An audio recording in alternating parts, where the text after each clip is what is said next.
talking about Forever Young, talking about the kind of audience that we're in, and talking about competitive. It's time now for a session which is all of this. The new age, the new Gen Z, the millennium way of advertising and marketing, it's influencer marketing.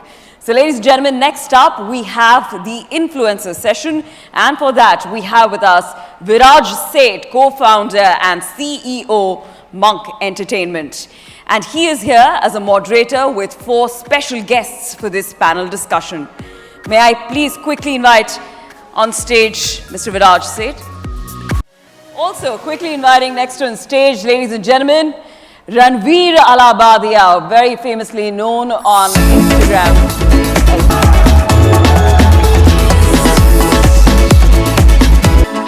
And with that, please give a huge round of applause for Niharika NM.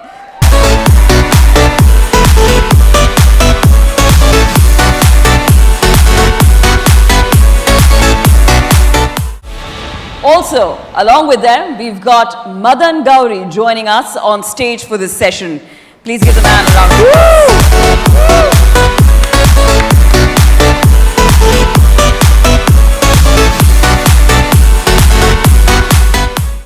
And last but not the least, ladies and gentlemen, please welcome Raj Shamani.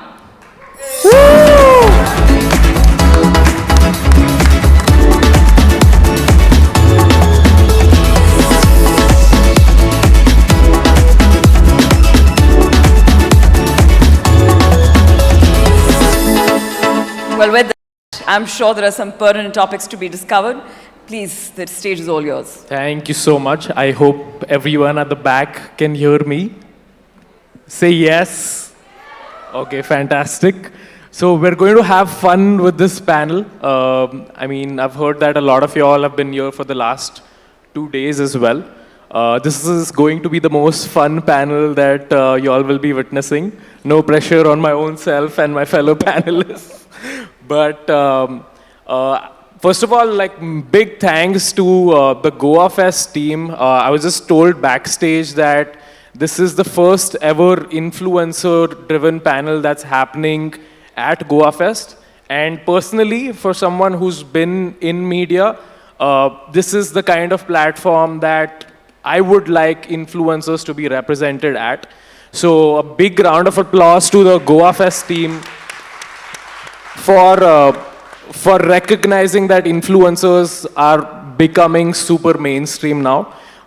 So a lot of the panel discussion today is going to be talking about that, talking about a lot of their rise to fame, how are they making their money, how are they dealing with brands and agencies, and things like that. I'm just going to start with one question for each of y'all, and then we'll take it up as is.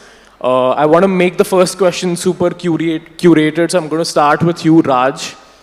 So Raj has, of course, been, in the last 2 years, shot to fame, been educating us about all things finance, crypto, motivation, infotainment. Raj, bro, just tell us about what it's been like. You're someone who's picked up a lot over the lockdown as well. You're someone who's had a flip of a journey where you were an entrepreneur first and then a creator. How's that been like? How is that journey different?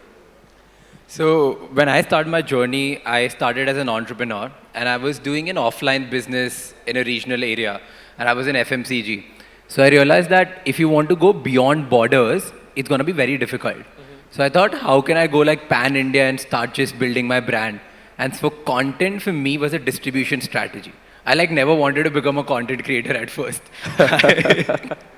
For me, it was like, how can I make the entire India know about my brand? So it started as a distribution strategy, but then as I started doing things, for me, it became more of an expression that now that I have a voice, now that people are listening and I'm enjoying it, so I completely stopped doing my entrepreneurial work. I completely stopped my business. I handed that over to a professional management and then started doing this full time. And now, I don't know what is wrong with me, because now that I've started becoming content creator again, I'm moving back to entrepreneurship and starting another business. It's a cycle, isn't it? Yeah. But the major learnings which I have had in my journey, that I've treated my content journey as well like a startup. So I have like different modules which I follow. How do I find, so I don't find like a content which works, I find my PMF, product market fit. I Too call technical, it that. too technical. Explain that to us. So whenever I come up with a content, I think of who's my market, then I treat my content as a product, and then if it's fitting in right with the business environment, right with the audience size or the demographics and everyone who I have. So I ask myself like, what is the PMF, not the content which is going to work really well. So that's one. Okay. And this is how I like build different strategies. With content, most of the people have their strengths, right? Somebody is really funny, somebody is really intelligent, somebody has a CA degree, right? So for me, that I call it a moat. Like, how can I build my moat? Right. So I've always learned from startup world and tried to fit that in my content creation journey, and that has helped me grow a lot. Fantastic. There's a lot of startup terminology used there, but I'm glad there's a different approach you're using to content. Madan, next up is you. You've been doing this for a while, and you're one of the biggest content creators in infotainment. Most of, like 6 million people almost consume news on your channel first before any other news channel out there.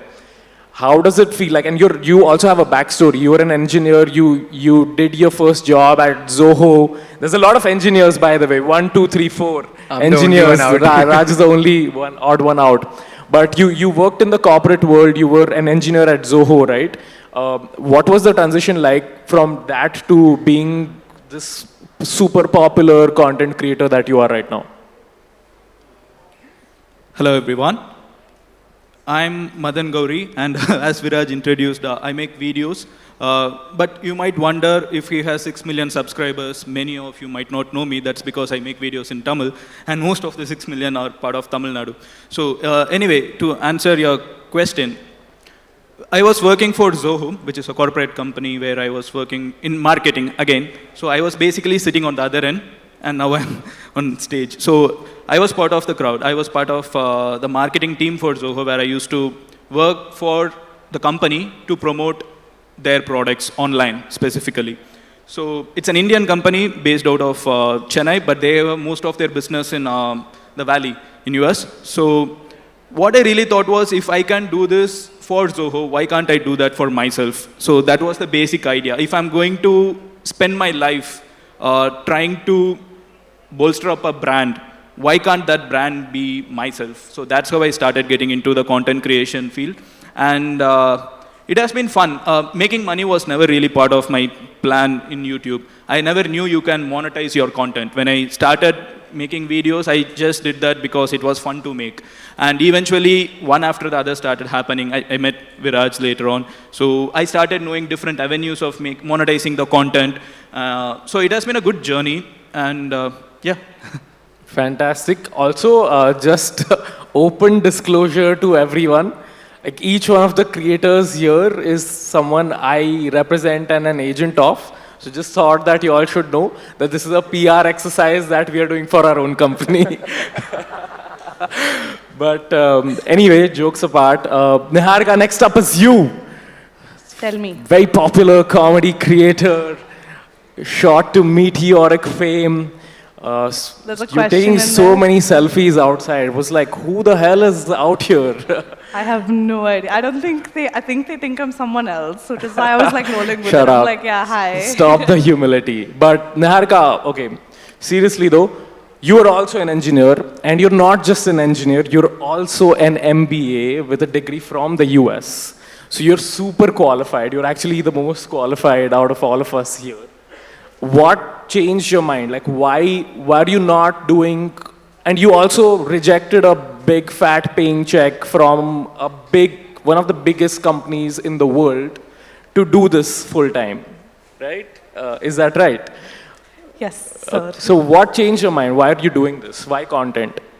I did engineering because it wasn't a choice. My parents dictated that I should do engineering, which is why I did it.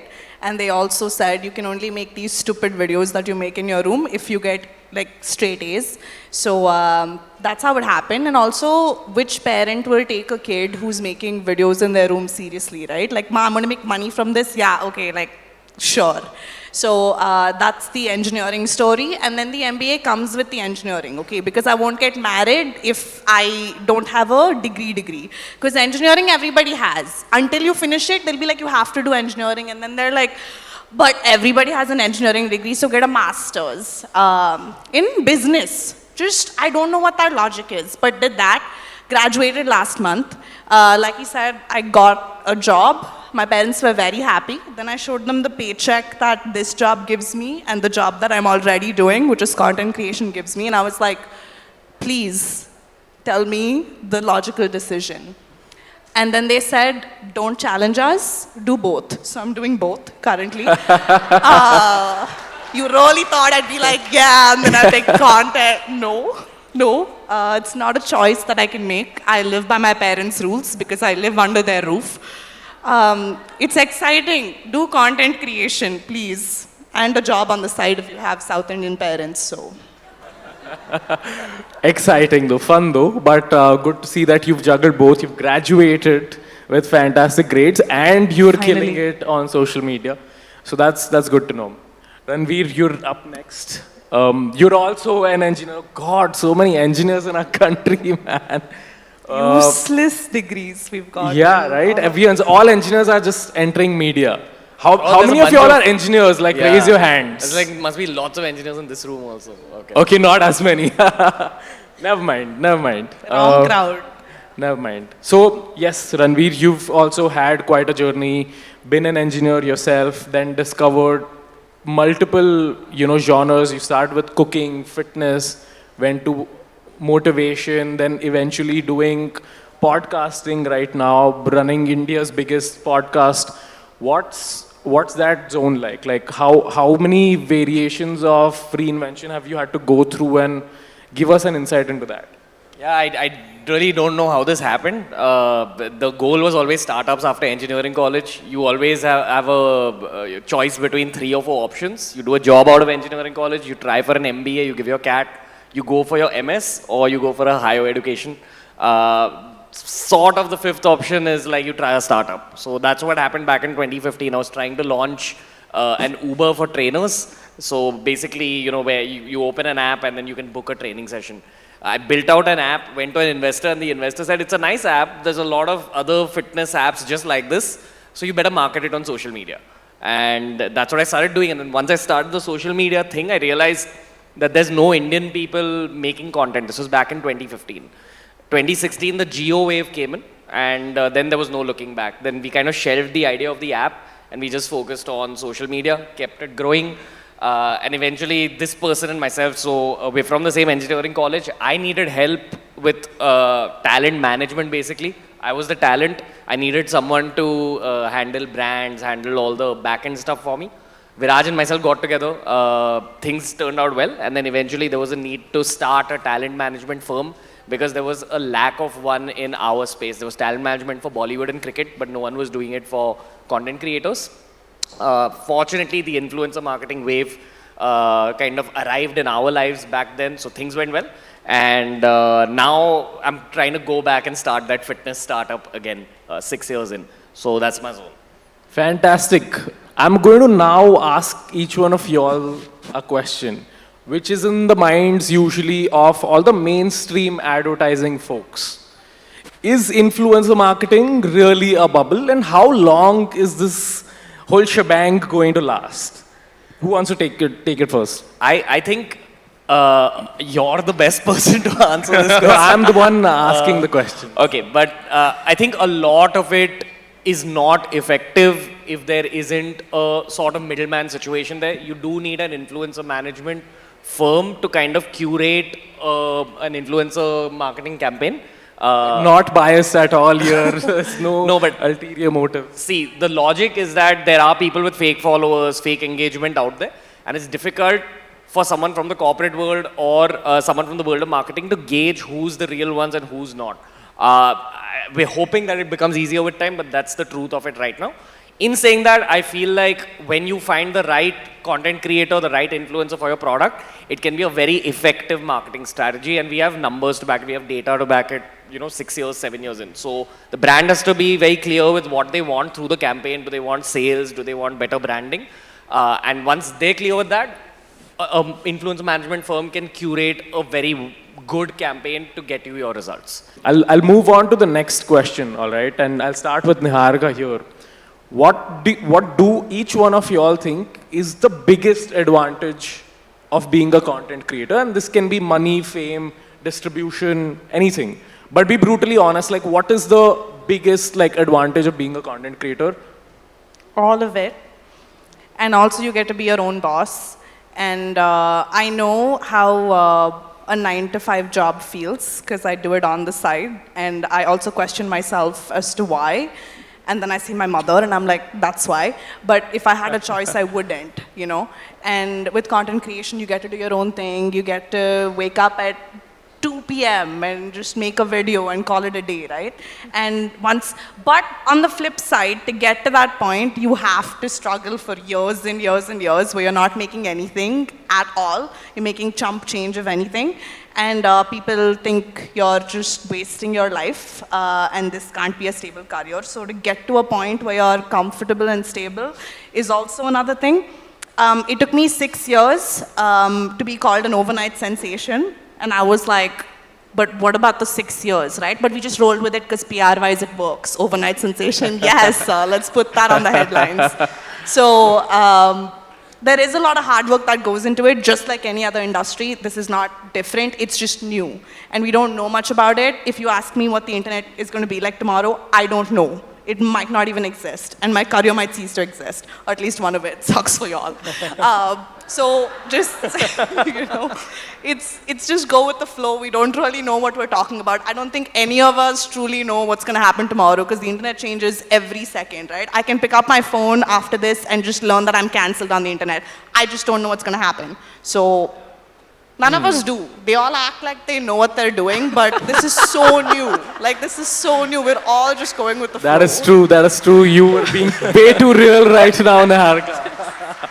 Let us act like we know our shit. Come on. Let's project that image. But no. Anyway, Madan, what are your thoughts on this? What's the biggest advantage as per you? You get mobbed in Chennai and all of Tamil Nadu, man. It's crazy. I've seen some of your meet and greet videos and it's nuts. Do you enjoy that fame? It's different levels of fame. Some of them also worship you in a sense. No. I mean, for me, it's all part of the game. You become famous, you earn, and you get a following. It's all part of the game. But for me personally, I feel the best thing about being an influencer is influencing people. And I make a lot of infotainment content. So one of the most rewarding days for me is when I was able to tell about what happened to a small kid called Asifa in Kashmir, Kathua, to people in Tamil Nadu. The mainstream media was not actually doing it. I made a video and that was watched by 30 lakh people in Tamil Nadu. That's the influence I really think creators should bring in. When the same thing, when there was Jayarajan Binix who was tortured in a police cell, I was able to bring that to the rest of the country again. I was talking in some of the media houses here too. I think the right thing as an influencer is not just to earn money. It's not just to get famous. Yeah, all the selfies are cool. But at the end of the day, these people love you. They trust you. And you have to do the right thing. It doesn't matter left, right, center. No, do the right thing. If there is something that has to be talked about, doesn't matter which field you are in, talk about it because that's what the country needs. God. There's a certain sense of responsibility. With power comes responsibility. So, fair. What do you think, Raj? Be honest. If it's money, tell me money. Straight up. I think the biggest advantage of being a content creator is when you go to conferences like this, you don't have to think about small conversation at all because you can break ice with anyone and everyone. Imagine you're just randomly walking into someone and you say, what do you do? And you talk about, content creator. So half of the people think, oh, wow, and half of the people, it's just a fad. In both the ways, you've just started a conversation that saves my ass. So that's the best thing which I really find fascinating, honestly. I have to add something. So in being an influencer, it's still not mainstream in our country. I'll tell you why. In all the shadi.com, there is no category called influencer. So as long as a bride's parents don't take you seriously, you are not in a main profession. Fair. I mean, if Anupam Mittal is listening to this conversation at all, you know what to add. What do you think, Ranveer? Yeah, everything that these guys said, like, it's all of that. Plus, I feel once you're doing this influencer career, content creation career, you have to write a lot. You have to write every day. I feel the true purpose of any career is not money or fame, it's self-discovery. It's going inside your own head and getting to know your own mind. So I just feel there's no other career that's this happy. Now, what I specifically do in content creation is I run podcasts. And podcasts require me to talk to people in depth about their lives and what's inside their minds. And I can tell you for a fact that some of the happiest people are the content creators because we're getting to be the kids that, we are actually on the inside. I feel like even you guys are media professionals, so somewhere that kid is alive inside you. It's the same logic. There is a writing pressure, there is a pressure of like continuously releasing things. There are some downsides to it, but overall it's a very happy life. So that's what I'd say. I mean, I don't personally fully agree with the fact that content creators are the happiest because they also are some of the most depressed folks that I've met, but there's a flip side to everything, I guess. We have 7 minutes on this. I'm going to ask one last question and then do a quick rapid fire. It's because a lot of brands and agencies are here and creators always have this love-hate relationship with brands and agencies. So I'm going to let you guys have this stage to remove all of that frustration and just tell brands and agencies that one thing that you all want to convey as the content creator. We'll start with you, Raj. Why me? Just doing reverse order, man. Why me? The difficult spot. I think one thing which is very basic, but I really feel that every agency or every brand should come up with is, most of the time they come up with briefs, but they don't come up with what do they want out of it. So it gets very easy for me if some brand tells me like, hey, you know what? We want downloads from this. Hey, you know what? We want this line to be on everyone's mouth. Hey, you know what? We want to explain this concept. Anything, whatever that end goal is, most of the people, they caught up with their briefs, with their strategy, with their slogans, with their 10 things, that they forget that actually at the end of the day, in 30 seconds or 1 minute, people are only going to remember one thing. So what is that one thing which they really want? Because if I have that, then I can pretty much design my content in a effective way, which is going to help me and them as well. So that's my one thing. Like genuinely, I feel everybody should come up with, ki bhai, ye chahiye, dega kya? Simple. Just be clear with what you want. I hope the brands and agencies are taking notes. Niharika, you go next. Okay, brands, hear me out. Okay. I love you guys and what you have to offer, which is lots of money, right? But don't write the script for the content creator, right? And the thing is, when I get the script with my lingo written in it, from Delhi, right? There'll be a matcha written by a Delhi writer, and I'm like, it doesn't even go there. You know what I mean? It'll be in the middle of a sentence. It'll just be like, to bhai chal kya, bye bhai. You know, it's like saying bhai, but replace that with matcha. And it's not only offensive, but also it's a shit script. And you'll be like, make this viral. I can't. I do not have the power to, and I can't fight with you also because you're like, but we're giving you money. Right. Yes. Please do. But also just little bit you listen. That's all. Just, and don't ask for a viral video. That's not a thing.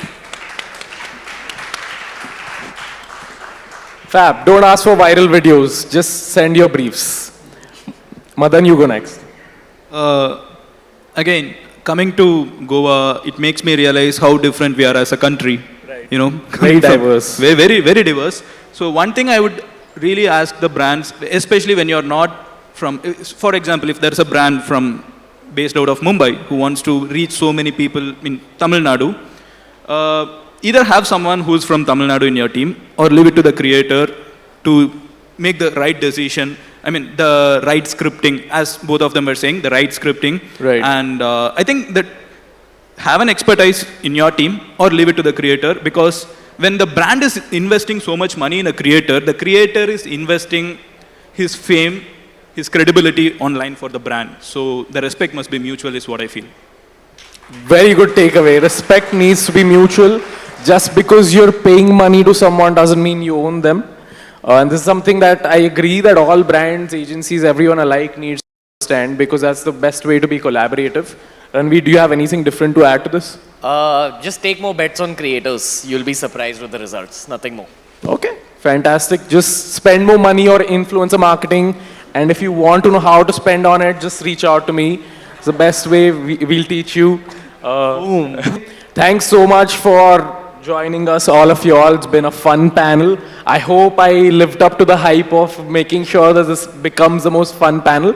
And if I didn't, it doesn't matter. It was still fun. Give us business. That's really what matters out of this. But thanks so much for having us. Thanks, Goa Fest. Thank you so much, guys. This has been so much fun. Let's give them a huge, huge round of applause.